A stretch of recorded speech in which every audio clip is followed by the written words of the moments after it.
परिचय। आदित्य, बेटा चश्मा कहाँ है? मुझे दिखाई नहीं दे रहा है।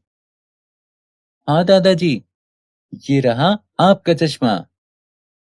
हाँ, अब मुझे दिखने लगा है। बताओ, कैसे हो बेटा? मैं ठीक हूँ दादाजी। मुझे आपसे कुछ पूछना है। जरूर बेटा, पूछो। चश्मे की सहायता से आप स्पष्ट कैसे देख लेते हैं? बात यह है कि चश्मे में सही माप के लेंस लगे होते हैं, जिसकी सहायता से हम इस सुंदर संसार को देख पाते हैं। अच्छा, तो इसके बारे में मुझे और विस्तार से बताइए। हाँ हाँ, आओ मेरे साथ। मैं तुम्हें नए अध्याय किरण प्रकाशिकी तथा प्रकाशिक यंत्र में लेंस के बारे में बताऊंगा। उद्देश्य। इस पाठ के अंत में आप निम्न करने में सक्षम हो जाएंगे। गोलीय सतहों से अपवर्तन की व्याख्या करना। लेंस बनाने वाले सूत्र का उपयोग करना। अपने लेंस सूत्र का उपयोग कर प्रतिबिंब का स्थान ज्ञात करना। प्रिज्म से होकर अपवर्तन की व्याख्या करना। प्रिज्म द्वारा प्रकीर्णन की व्याख्या करना। मानव नेत्र के कार्य की व्याख्या करना। सूक्ष्मदर्शी के कार्य की व्याख्या करना। दूरबीन के कार्य की व्याख्या करना।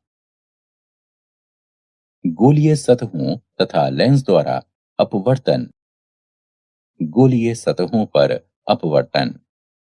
दिए हुए चित्र में दो माध्यमों को पृथक करने वाले एक उत्तल अपवर्तक सतह को दिखा रहा है। मान लीजिए कि अपवर्तक सतह पर पी ध्रुव है तथा सी गोलीय केंद्र है। मान लीजिए कि विरल तथा सघन माध्यम में अपवर्तनांक क्रमशः n1 तथा n2 है। मान लीजिए कि वस्तु O उत्तल अपवर्तक सतह के मुख्य अक्ष पर एक प्रकाश बिंदु है। सतह पर बिंदु A से आपतित किरण OA के अपवर्तन के बाद अभिलंब NAC की ओर मुड़ जाती है तथा AI की दिशा में जाती है। दूसरी किरण OB सतह पर लंबवत आपतित होती है तथा अपवर्तन के बाद सीधी गुजरती है। दोनों अपवर्तित किरणें बिंदु I पर मिलती हैं, जो बिंब O का वास्तविक प्रतिबिंब है। बिंब तथा प्रतिबिंब दूरी के पथों में माध्यम के अपवर्तनांक तथा गोलीय सतह की वक्रता त्रिज्या के बीच संबंध इस प्रकार है। n2 बटा b घटा n1 बटा u बराबर n2 घटा n1 बटा r। लेंस द्वारा अपवर्तन। मान लीजिए कि L एक पतला लेंस है। लेंस के पदार्थ का अपवर्तनांक n2 है तथा ये अपवर्तनांक n1 के माध्यम में रखा है।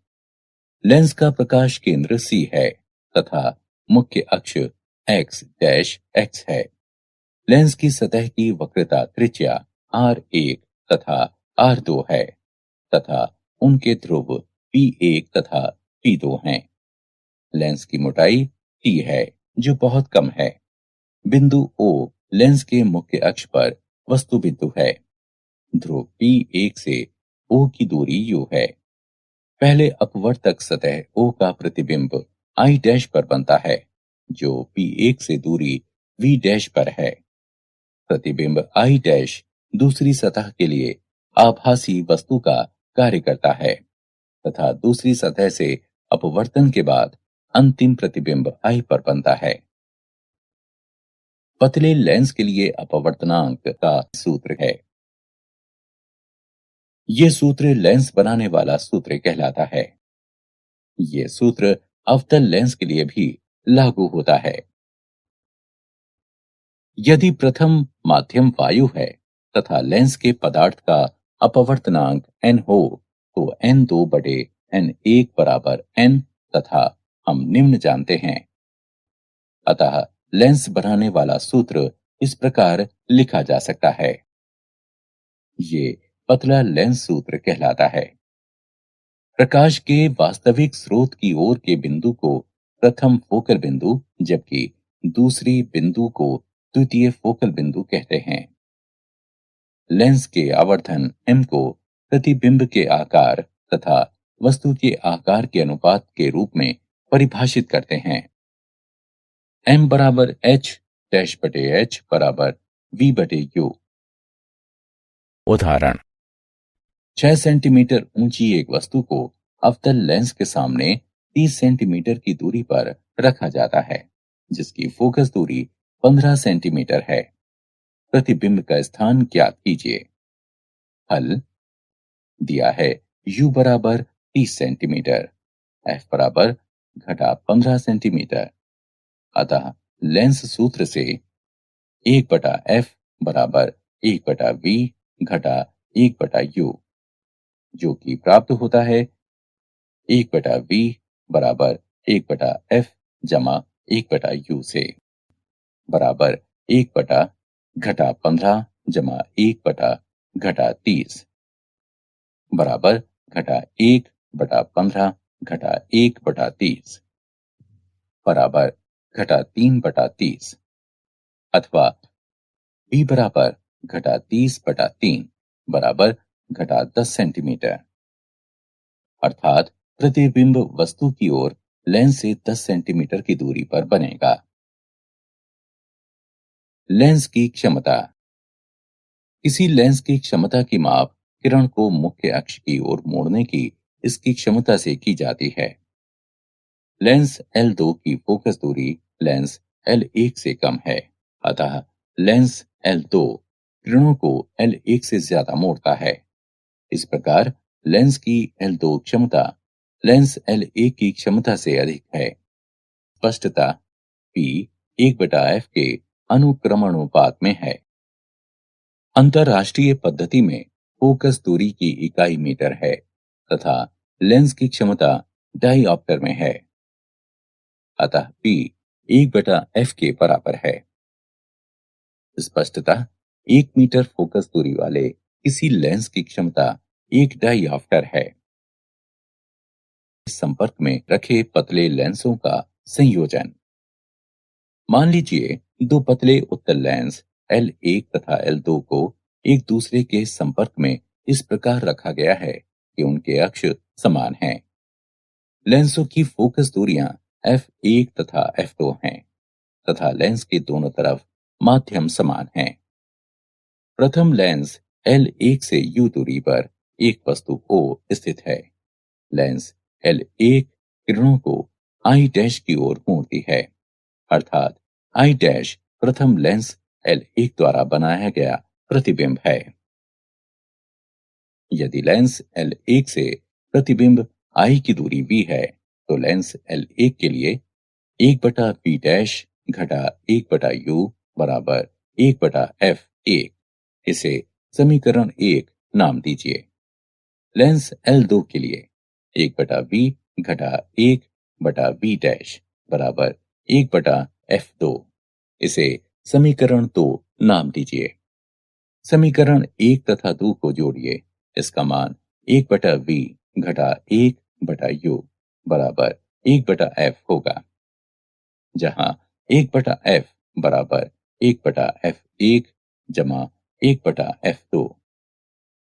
यदि f1, f2, f3 इत्यादि फोकस दूरियों के कई पतले लेंस एक दूसरे के संपर्क में रखे हैं, तो इस संयोजन की प्रभावी फोकस दूरी इस प्रकार होगी।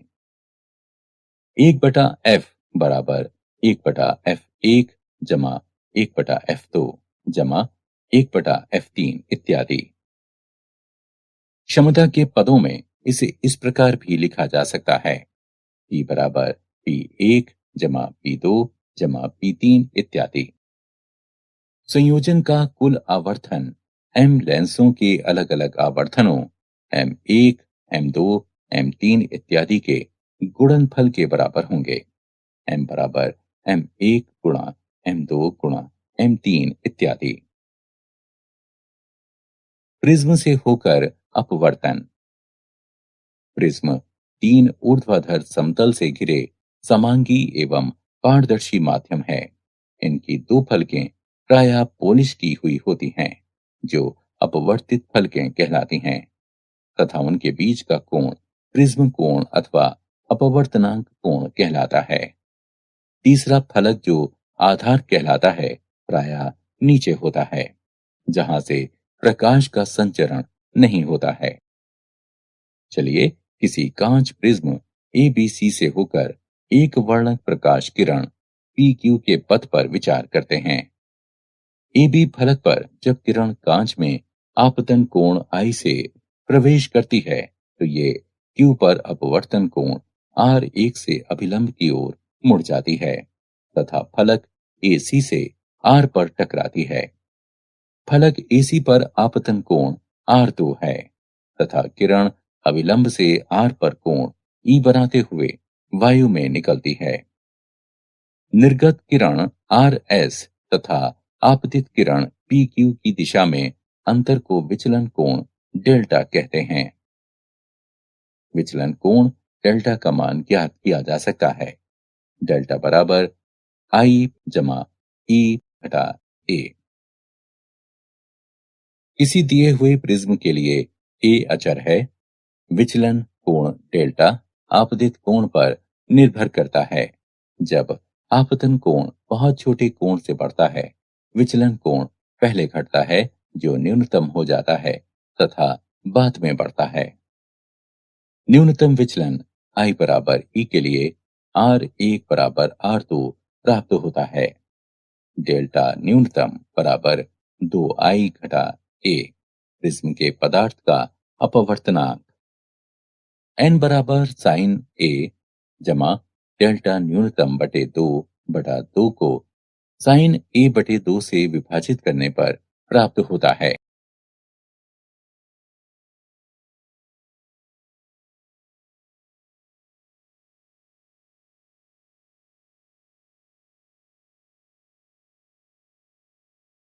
प्रिज्म द्वारा परिक्षेपण। श्वेत प्रकाश का संघटक रंगों में विपाटन परिक्षेपण कहलाता है।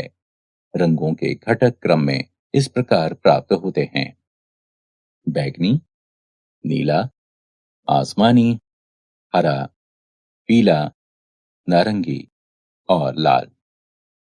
बैंगनी प्रकाश के विचरण कोण अधिकतम तथा लाल प्रकाश के न्यूनतम होते हैं।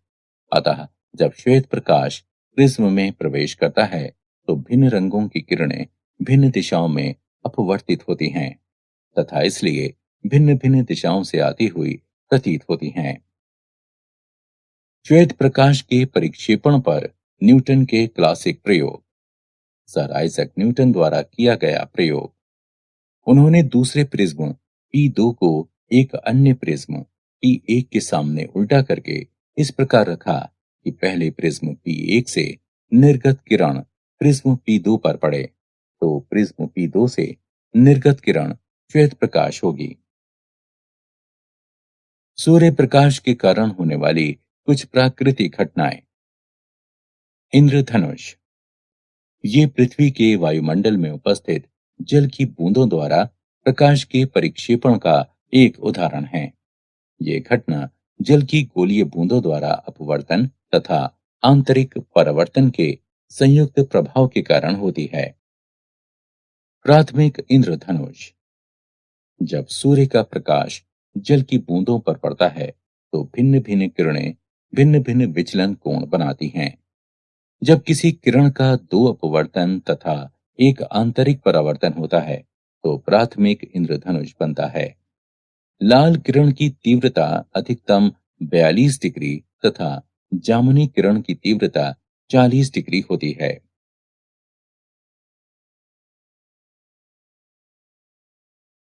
द्वितीय इंद्रधनुष। जब सूर्य का प्रकाश वर्षा की बूंदों पर इस प्रकार पड़ता है कि दो अपवर्तन तथा दो आंतरिक परावर्तन हों, तो प्राथमिक इंद्रधनुष के साथ द्वितीय इंद्रधनुष भी प्राप्त होता है। द्वितीय इंद्रधनुष में जामुनी रंग का विचलन लाल रंग की अपेक्षा अधिक होता है।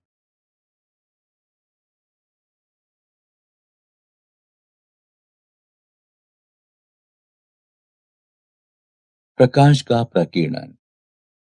जब साधारण प्रकाश अत्यधिक छोटी वायु कणों, धूल तथा धूम्र कणों इत्यादि वाले वायुमंडल से गुजरता है तो ये अपने पथ से प्रकाश तरंग तथा लक्ष्य कणों के वैद्युत क्षेत्र सदिश की पारस्परिक क्रिया के कारण विचलित हो जाता है। ये घटना प्रकीर्णन कहलाती है तथा विचलित प्रकाश को प्रकीर्णित प्रकाश कहते हैं।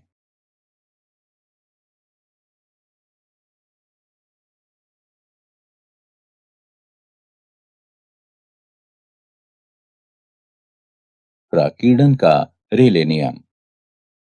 सूक्ष्म कणों यानी प्रकाश के तरंगदैर्घ्य की विमाओं से प्रकीर्णित प्रकाश की तीव्रता प्रकाश के तरंगदैर्घ्य के चतुर्थ घात के व्युत्क्रमानुपाती होती है। अर्थात हमें अधिकांश समय आकाश नीला क्यों दिखाई देता है? सूर्य का प्रकाश पृथ्वी के वायुमंडल में पहुंचता है तथा वायु तथा धूल कणों द्वारा सभी दिशाओं में प्रकीर्णित हो जाता है।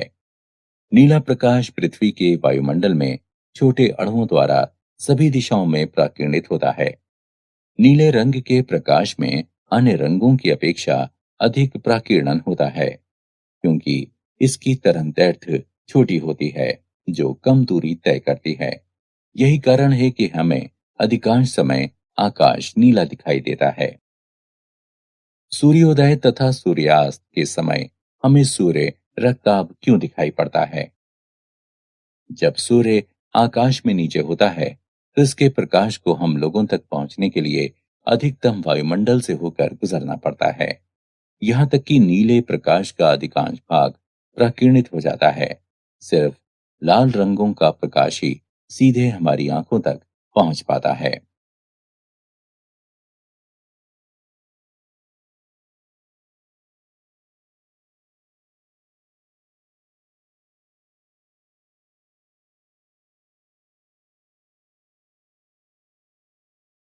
प्रकाशिक यंत्र, नेत्र। हमारी आंख उत्तल लेंस की भांति कार्य करती है जो पेशियों द्वारा स्थिर होती है। ये लेंस नेत्र लेंस कहलाता है। किसी प्रकाशवान वस्तु से आती हुई किरणें जब आंख के लेंस पर पड़ती हैं तो अपवर्तन के बाद ये रेटिना पर फोकस होती हैं। इस प्रकार रेटिना पर वस्तु का वास्तविक छोटा तथा उल्टा प्रतिबिंब बनता है। हमारा मस्तिष्क इस प्रतिबिंब को सीधा महसूस करता है। नेत्र की समंजन क्षमता। पेशियों के लचीलेपन के कारण नेत्र का लेंस अपनी फोकस दूरी को बदल सकता है जिससे कि हम पास व दूर की वस्तु को देख पाते हैं। आंख की ये क्षमता समंजन क्षमता कहलाती है। आंख द्वारा किसी वस्तु को स्पष्टता देख सकने की अधिकतम दूरी अनंत है। जब वस्तु अनंत या बहुत दूर पर होती है तो इनसे निकलने वाली समांतर किरणें नेत्र लेंस से अपवर्तन के बाद रेटिना पर फोकसित होती हैं तथा वस्तु स्पष्ट दिखती है। इस अवस्था में पेशियों में कोई तनाव नहीं होता है अर्थात नेत्र विराम की अवस्था में होती हैं तथा नेत्र लेंस की फोकस दूरी अधिकतम होती है। जब वस्तु नेत्र लेंस के पास होती है पेशियां लेंस की अपवर्तक सतहों की वक्रता को बढ़ाने या घटाने के लिए सिकुड़ती हैं। इसलिए लेंस की फोकस दूरी घट जाती है तथा रेटिना पर एक स्पष्ट प्रतिबिंब बनता है। इस प्रकार नेत्र पास तथा दूर की वस्तुओं को स्पष्ट देख पाती हैं। नेत्र जिस न्यूनतम दूरी पर की वस्तु को पेशियों पर अधिकतम दाब डालकर देख पाती हैं वह स्पष्ट दर्शन की अल्पतम दूरी अथवा नेत्र का निकट बिंदु कहलाता है। सामान्य नेत्र के लिए यह दूरी 25 सेंटीमीटर है तथा अधिकतम दूरी अनंत है।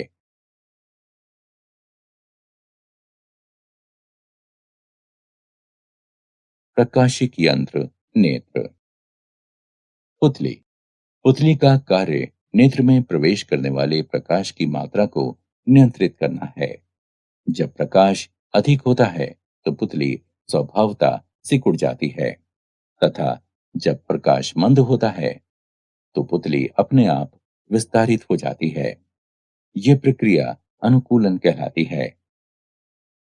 दृष्टि की संवेदनशीलता। जब नेत्र किसी वस्तु को देखते हैं तो नेत्र के सामने से वस्तु को अचानक हटा लेने के बाद रेटिना पर बन रहा वस्तु का प्रतिबिंब अचानक गायब नहीं हो पाता है। यह अनुभव लगभग 10वें सेकंड की लघु अवधि तक भी होता रहता है। इसे दृष्टि की संवेदनशीलता कहते हैं। वो स्थान जहां पर दृग तंत्रिका नेत्र में प्रवेश करता है प्रकाश के प्रति असंवेदनशील होता है तथा ये काला धब्बा कहलाता है।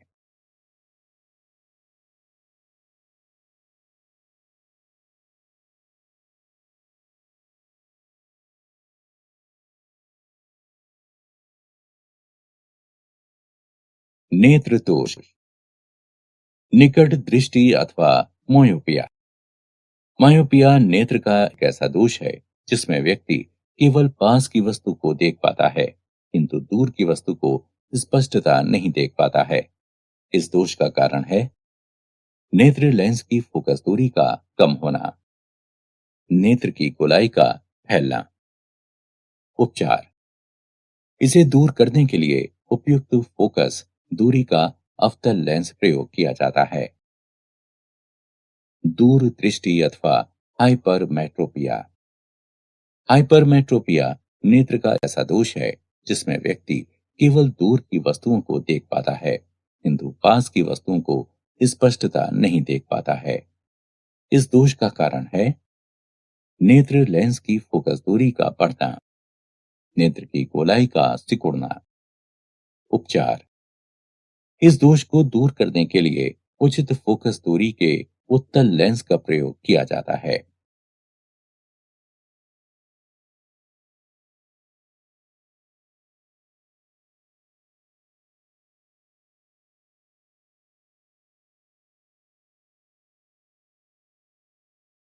नेत्र दोष। प्रेसबायोपिया।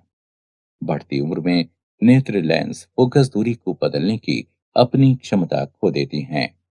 इसके परिणाम स्वरूप नेत्र का निकट बिंदु दूर विस्थापित हो जाता है तथा दूर का बिंदु अधिक पास आ जाता है जिससे कि नेत्र पास की वस्तु तथा दूर की वस्तु को नहीं देख पाते हैं। नेत्र का यह दोष प्रेसबायोपिया कहलाता है। इस दोष को द्विफोकल लेंस के प्रयोग द्वारा दूर किया जाता है। एस्टिग्मेटिज्म। नेत्र का ये दोष जिसमें समान दूरी की क्षैतिज तथा ऊर्ध्वाधर वस्तुएं रेटिना पर फोकस नहीं हो पाती हैं, एस्टिग्मेटिज्म कहलाती हैं। एस्टिग्मेटिज्म दोष का उपचार सिलिंड्री या बेलनाकार लेंस के प्रयोग द्वारा होता है।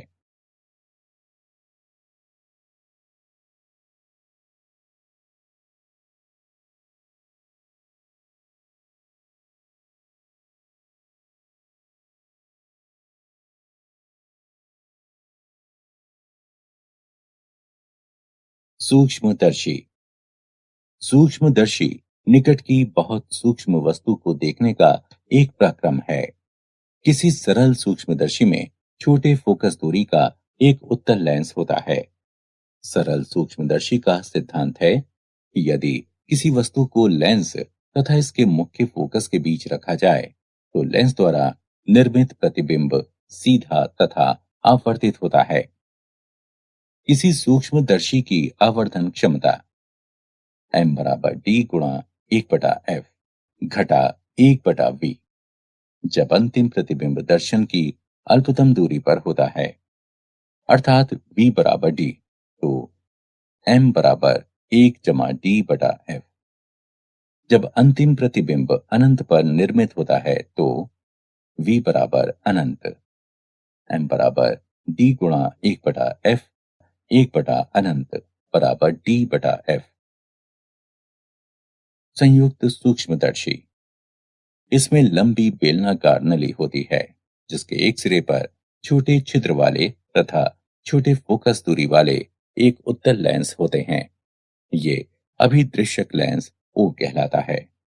नली के दूसरी ओर दूसरे समान अक्षीय तथा चौड़ी नली लगी होती है जिसमें इसके बाह्य छोर पर उत्तल लेंस ई होता है। ये लेंस नेत्र की ओर होता है, जो नेत्रिका कहलाता है। नेत्रिका की फोकस दूरी तथा द्वारक अभिदृश्यक की तुलना में बड़ा होता है। नेत्रिका के आगे कुछ दूरी तक तार लपेटा होता है। संपूर्ण नली, शिकंजे तथा पिनियन व्यवस्था की सहायता से आगे पीछे गति कर सकता है। संयुक्त सूक्ष्मदर्शी की आवर्धन क्षमता m बराबर घटा b शून्य बटा u शून्य गुणा d बटा f e जमा d बटा v e। यहाँ चिन्ह पूर्ववत रखा गया है।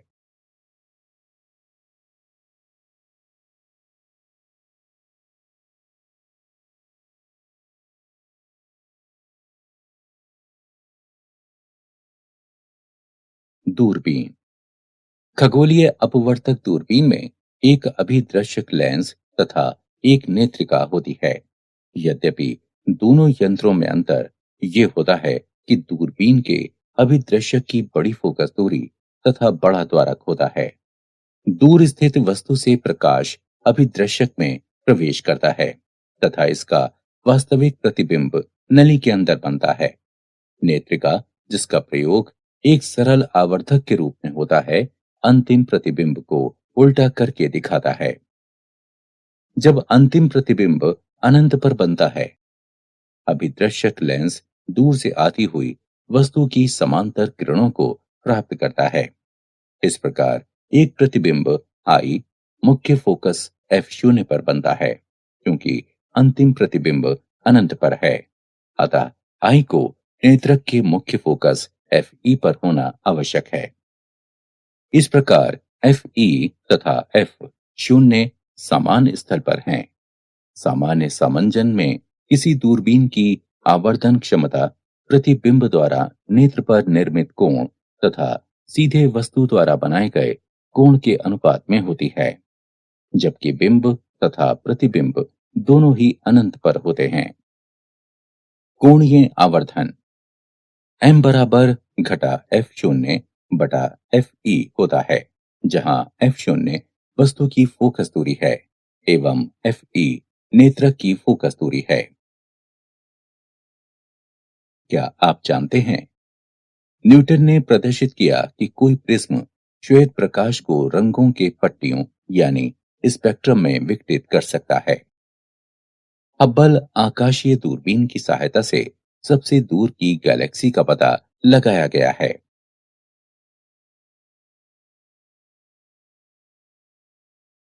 सारांश। आइए हमने जो कुछ सीखा है उसे संक्षेप में दोहराएं। माध्यम के अपवर्तनांक के पदों में वस्तु तथा प्रतिबिंब की दूरी तथा वक्र गोलीय सतह की वक्रता त्रिज्या के बीच संबंध है। n2 बटा v घटा n1 बटा u बराबर n2 घटा n1 बटा r। लेंस निर्माण के सूत्र ये हैं। पतला लेंस सूत्र है लेंस की आवर्धन m बराबर v बटा u। लेंस की क्षमता p बराबर 1/f मीटर में डायोप्टर d। क्षमता P1, P2, P3 इत्यादि वाले पतले लेंस की संयोजन क्षमता है। P बराबर P1 जमा P2 जमा P3 जमा इत्यादि। प्रिज्म के पदार्थ का अपवर्तनांक n बराबर साइन a जमा डेल्टा न्यूनतम बटा 2 को साइन a बटा 2 से भाग देने पर प्राप्त होता है, जहां a प्रिज्म का कोण तथा डेल्टा m न्यूनतम विचलन है। श्वेत प्रकाश का संघटक वर्णों में विपाटन परिक्षेपण कहलाता है। सूक्ष्म कणों प्रकाश के तरंग दैर्ध्य की विमाओं से प्रकीर्णित प्रकाश की तीव्रता प्रकाश के तरंग दैर्ध्य के चतुर्थ घात के व्युत्क्रमानुपाती होती है, अर्थात आई 1/लैम्ब्डा की घात 4 के अनुक्रमानुपाती होती है। मायोपिया, हाइपरमेट्रोपिया, प्रेसबायोपिया तथा एस्टिग्मेटिज्म आंख के दृष्टि दोष हैं। सूक्ष्मदर्शी की आवर्धन क्षमता m बराबर d गुणा 1 बटा एफ गुणा 1/v। संयुक्त सूक्ष्मदर्शी की आवर्धन क्षमता m बराबर घटा v शून्य बटा u शून्य गुणा d बटा एफ ई जमा d बटा वी। दूरबीन का कोणीय आवर्धन है m बराबर घटा f शून्य बटा एफ ई, जहां f शून्य बिंब की फोकस दूरी है तथा एफ ई नेत्रक की फोकस दूरी है।